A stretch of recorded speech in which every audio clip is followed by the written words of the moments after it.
Good morning everyone. তো husband এখানে জল ভরছে। সকাল সকাল জল ভরার দায়িত্বটা হচ্ছে ওনার, আর বিকালবেলা আমি ভরি। আর এখানে হচ্ছে আমাদের চা। আর দুদিন ধরে না আবহাওয়াটা এত ঠান্ডা ঠান্ডা, তার মধ্যে আবার বৃষ্টিও হচ্ছে। আজকেও বৃষ্টি হচ্ছে, কালকে পরশুদিন থেকে এরকম বৃষ্টি। আজকে সকালবেলা হয়েছে, ভোরবেলার দিকে। হ্যাঁ, এখন বৃষ্টিটা নেই, এখন দেখতেই পাচ্ছি একটুখানি, অতটাও রোদ নেই, একটু হালকা হালকা রোদ উঠেছে। এই যে চা হচ্ছে। আজকে টিফিনটা তোমাদের বলে দিই, ভাতটা এখানে বসিয়ে দিয়েছি। তারপরে এখানে করবো যে পটল কেটে রেখেছি, পটল পোস্ত করব। শুধু পোস্ত না, এর মধ্যে সর্ষে পোস্ত এই সমস্ত দিয়ে পেস্ট করে রেখেছি, কাঁচা লঙ্কা দিয়ে। আর তার সঙ্গে করব হচ্ছে ডিমের তরকারি আজকে, তাই না? আজকে তিন চার দিন না, অনেকদিন হয়ে গেছে ডিমের তরকারি খাই না। তো আজকে তার জন্য করবো হচ্ছে ডিম ডিম সেদ্ধ করে হাফ হাফ করে রান্না করব, ওইটাই আমার বেশি পছন্দ। চাটা খেয়ে নিই আগে, তারপরে আজকে আমি খাবো পায়েস রয়েছে, একটুখানি পায়েস দিয়ে মুড়ি দিয়ে। তোমাদের কার কার ভালো লাগে পায়েস দিয়ে মুড়ি দিয়ে খেতে? আমার হাজব্যান্ড তো একটুও পছন্দ করে না, ওনার দেখলেই কেমন লাগে, কারণ উনি কোনোদিনও খায়নি তো, তার জন্য। যারা খেয়েছো তারা জানো পায়েস মুড়ি খাওয়ার কতটা স্বাদ, তাই তো? ওনার একটু পছন্দ না, আমার তো হেভি ভালো লাগে। আমার সকালবেলা ওরকম খাবার হলে আমি আর অন্য কিছু খাই না সেদিন আর। তো আমি খাবো এটা, আর উনি খাবে চা বিস্কুট। আমি এখন একটু চাও খাবো, কারণ গলাটা এখনো ঠিক মতো ঠিক হয়নি, তার জন্য।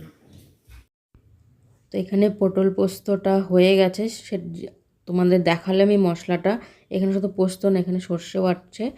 তো এটা হয়ে গেছে, কেমন হয়েছে জানিও। তার সঙ্গে ভাতটাও একদম ঠান্ডা করতে দিয়ে দিয়েছি। আর এখানে পেঁপেটা কেটে দিয়েছি ফলের মধ্যে। আর এখানে ডিমের তরকারিটা হচ্ছে, এখনও হয়নি, এখনও 4-5 মিনিট বাকি আছে হতে। তো এটা হলে একবারে টিফিন প্যাক করে তোমাদের আবার দেখাচ্ছি। এই যে হয়ে গেছে, আর টিফিনটাও প্যাক করে দিয়েছি। আর এখানে টিফিন বক্স ব্যাগের মধ্যে ভরে দিয়েছি। আর মিষ্টির প্যাকেটটা ফ্রিজ থেকে বের করে রাখলাম, কারণ হাজব্যান্ড তো আবার বেশিরভাগ সময় ভুলেই যায় সব কিছু নিতে। মিষ্টির প্যাকেটটা নিয়ে গেছিলো অফিসে, জন্মদিন উপলক্ষে মিষ্টি খাওয়াবে। আরে দেখো, হাসিটা মানেই হচ্ছে কিছু না কিছু এখানে ভুলে গেছে হাজব্যান্ড। তো যেহেতু ওনার আদাতই আছে সব কিছু ভুলে যাওয়ার, তো এখানে হেলমেটটা ভুলে গেছে, তো সেটা দিলাম। আর এখানে এখন উনি বেরিয়ে যাচ্ছে। আর একটা জিনিস, যেটা ডিমের তরকারিটা দেখে থাকবে, যেটা হাফ করে রান্না করেছি, ওটা কিন্তু একটাও কুসুম বেরোয়নি। তো ওইভাবে রান্না করি আমি, যে একটাও কুসুম ওরকম করে বেরোয় না, দেখতে কিন্তু ভালো লাগে। আর খাওয়ার সময় দেখবে কুসুমটা যদি বেরিয়ে যায় না, তাহলে দেখবে গ্রেভিটা কেমন একটা হয়ে যায়, বেশি একটা ঘন হয়ে যায়, তখন আমার কাছে অতটা ভালো লাগে না। তো আমি তার জন্য ওইভাবেই রান্না করি, যে একটা কুসুমও বেরোয় না। তো কেমন লাগলো ডিমের তরকারিটা সেটাও জানো, যেটা তোমাদের আমি পুরোটা দেখাতে পারিনি, শুধু টিফিনের মধ্যে বেড়ে রেখেছি সেটাই দেখিয়েছি। আর এখানে অনেক দিন ধরেই, যেহেতু আমার শরীর খারাপ ছিল, হাজব্যান্ডও বাড়ি ছিল, 3 দিন লাগাতার ওনার ছুটি ছিল। ছুটিও আরও বেশি ছিল, কিন্তু যেহেতু আমরা ঘুরতে যাইনি, অত বেশি এক্সট্রা ছুটি নিয়ে কি করবে, তার জন্য ওই 3 দিনই নিয়েছে। তো 3 দিনের মধ্যে একদিনও আমি সেরকম করে ঘর ঠর কিছুই গোছাতে পারিনি, কিছুই পরিষ্কার করিনি। আর উনি দেয়ও নি যে জ্বর ঠান্ডা এসব নিয়ে পরিষ্কার করবে, তার মধ্যে আরও শরীর খারাপ হবে। এমনিতেই আমার ডাস্ট অ্যালার্জি আছে, সেটার জন্যই আরও হয়েছে আমার শরীর খারাপটা। তো এখানে অনেক দিন পর ড্রেসিং টেবিল সব কিছু পরিষ্কার করছি ভালো করে, একদম সব কিছু নিচে নামিয়ে আগে পরিষ্কার করে নিয়েছি একটা একটা করে, তারপরে আবার ওইটা মুছে দেখতেই পেলে সব কিছু একটা একটা করে আবার সাজিয়ে রাখলাম। আমি বেশিরভাগ সবসময় ড্রেসিং টেবিলটা এইভাবেই পরিষ্কার করি, কারণ অনেক ছোট ছোট একটা একটা জিনিস রাখা আছে, তো ওইগুলো না উঠিয়ে না নামিয়ে পরিষ্কার করলে ওইগুলো ধুলো থেকেই যায়। তারপরে বাইরে সব কিছু পরিষ্কার করলাম, সব কিছু তোমাদের সঙ্গে শেয়ার করা হয়নি, কিন্তু পরিষ্কার করেছি আমি ওই দিকটা সবই। টিভির ওইটাও অত কিছু দেখাতে গেলে ভিডিওটা আবার অনেকটাই বড় হয়ে যাবে, এইগুলোই পুরোটাই দেখায়নি, অল্প অল্প কেটে কেটে করে দেখাচ্ছি। আর এখানেও টুকটাক ভালোই জিনিসপত্র রাখা আছে, শোপিসগুলো, তো ওইগুলো একটা একটা করে নামিয়ে তারপরে পরিষ্কার করতে হয়। আর এরপরে এই ওয়ার্ডরোবটা, মানে সাদা এটাও পরিষ্কার করব, সব কিছু কাপ প্লেট রাখবো জায়গাটা জায়গায়। আর এরকম ঘরের মধ্যে দেবে ছোটো ছোটো চেঞ্জেস করতে, কিন্তু নিজের ইচ্ছা মতো গোছাতে ভালোই লাগে। কিন্তু তোমাদের কেমন লাগে জানিও তো। আমিও আজকে আমাদের ডাইনিং টেবিলটা এখানে একটা ছোট্ট চেঞ্জেস করেছি, তো তোমরা জানিও দেখে কেমন হয়েছে। আর এখানে এটা তো মানে প্রায় রোজই মুছলে মানে পরের দিনই সেই দিনই আবার বিকালবেলার দিকেই আবার মানে ধুলো জমে যায়, এতটাই সাদা না তার জন্য। তো এটা ভালো করে মুছতে হয় রোজই, কিন্তু সেটাও মুছতে পারিনি আমি 3-4 দিনে। তো বুঝে নাও কতটা ধুলো জমেছে ওর মধ্যে। তো এটাও ভালো করে পরিষ্কার করে নিলাম। তো এখন আরও বাকি আছে, ফ্রিজ টিজ এগুলো সব পরিষ্কার করব।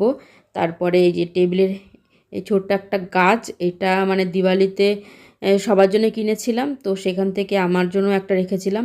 তো এটা এতদিনে সাজানো হয়নি, তো ভাবলাম এটাই একটা ট্রে বের করেছি। এই সাদা ট্রেটার মধ্যে এই গাছটা আর জলের বোতল আর ওই যে তামার ঘটিটা রেখে, কেন তামার ঘটিতে করে জল ওইটা আমি খাই, তো ওইটা রেখে তারপরে মানে গাছটা রাখলাম। আর নুনদানি ওইটা এনেছিলাম সেদিন। আর কিচেনটাও পরিষ্কার হয়ে গেছে, দেখিয়ে দিলাম তোমাদের। এখন এই গাছের এইগুলোও পরিষ্কার করা হচ্ছিল না, তো এইগুলো একটা প্লাস্টিক কভার নিয়ে নিয়েছি, সব এক্সট্রা পাতা ফাতা যা আছে সব কিছু পরিষ্কার করে তারপরে এটা জায়গাটা মুছে নেব। ব্যালকনিটাও মুছতে হবে, অনেক দিনের মোছা নেই। তো আজকে সবই মোছামুছি পরিষ্কার করাটাই তোমাদের সঙ্গে শেয়ার করলাম। মানে ঘরের বাইরে সবটাই ডিপ ক্লিন করেছি আজকে। তো হাজবেন্ড দেখে রাত্রেবেলা মানে পরে ভয়েস ওভার দিচ্ছি, তো অনেকটাই করছিল, বলে এখনও সুস্থ হওনি, তো এত কিছু মোছামুছির কোনো দরকার ছিল না, কদিন পরে থেকে করতে পারতে। তো আমার ভালো লাগছিল না এরকম এতটা নোংরা হয়ে গেছিলো, তো তাই নিজেই মানে উনি যাওয়ার পরেই করেছি এ সমস্ত, তার জন্য। আর এখানে মুছে নেব, মোছার পর দেখাচ্ছি তোমাদের। আর তোমাদের সবাইকে অনেক অনেক অনেক মন থেকে অনেক ধন্যবাদ। আমার জন্মদিনে তো এত ভালো ভালো উইশ করেছোই, আর হাজব্যান্ডের জন্মদিনের উপলক্ষে এত সুন্দর সুন্দর মেসেজ করেছো। তো আমরা দুজনেই খুবই খুশি, আমাদের দুজনের তরফ থেকে, শুধু আমার তরফ থেকে না, আমার হাজব্যান্ডের তরফ থেকেও অনেক ধন্যবাদ আর অনেক অনেক ভালোবাসা তোমাদের সবার জন্য। আর এখানে মোছা টোছা হয়ে গেছে, তো দেখিয়ে দিলাম। আর এখানে মুছে টুছে ব্যালকনিটাও পরিষ্কার করে নিয়েছি। সেদিন ভিডিওতে রাত্রেবেলা যে পেয়ারা খাচ্ছিলাম, ওই ভিডিওটার মধ্যে দেখে আমি তো অবাক, যে এতটা খারাপ লাগছিল দেখে। সে দেখে আরও তাড়াতাড়ি করে মুছে নিলাম, মানে এতটা মানে নোংরা হয়নি, 3-4 দিনে এরকম হয়ে গেছে। তো মুছেও কোনো লাভ হয়নি, লাভ তো হয়েছে যেটুকু, কিন্তু এতটা বৃষ্টি হচ্ছিল, সেটা আবার জল টল জমে পাতা টাতা ঝরে, যে কটা গাছ আছে ওইখান থেকে পাতাও আবার ঝরেছে। তো চলো আবারও তোমাদের সঙ্গে সন্ধ্যাবেলা কন্টিনিউ করছি ব্লগটা। রাতের খাবারের জন্য এখানে করছি এখানে মশলাটা দেখতেই পাচ্ছ কষানো হয়ে গেছে। আর এখানে সয়াবিন আর আলুটা একটু ভেজে নিয়েছি, ছোট্ট একটা আলু দিয়েছি, কেননা উনি একাই খাবে তরকারিটা, তার জন্য। আর তার সঙ্গে হবে রুটি, আটাটা মেখে রেখেছি। আমি খাবো দুধ রুটি, আর হাজব্যান্ডের জন্য শুধু এটা করছি সয়াবিন আলু তরকারি। তাও আবার সয়াবিনগুলো একদম কেটে কেটে নিয়েছি, ছোটো ছোটো করে নিয়েছি। এরকম ছোটো ছোটো করে কেটে নিলে রুটির সঙ্গে বেশি ভালো লাগে খেতে। তো মশলাটা কষানো হয়ে গেছে, তোমাদের একবার তরকারিটা করে তারপরে দেখাচ্ছি। এখানে আমার রুটি বানানো হয়ে গেছে। তো আজকে ডিনারটা দেখিয়ে ভিডিওটা এখানে শেষ করছি। আর এই যে হচ্ছে সয়াবিনটা কিন্তু দেখতে যতটাই ভালো হয়েছে, মাখা মাখা দেখতেই পাচ্ছ, তেমন কিন্তু খেতেও অতটাই টেস্ট লাগে রুটি দিয়ে বিশেষ করে। তো আজকের ভিডিওটা এখানে শেষ করছি। যদি ভিডিওটার মধ্যে কিছু ভালো লেগে থাকে তাহলে ছেড়ে জোড়াকে একটা লাইক, কমেন্ট, শেয়ার আর সাবস্ক্রাইব করে দিও। তো আজকের মতন বাই বাই।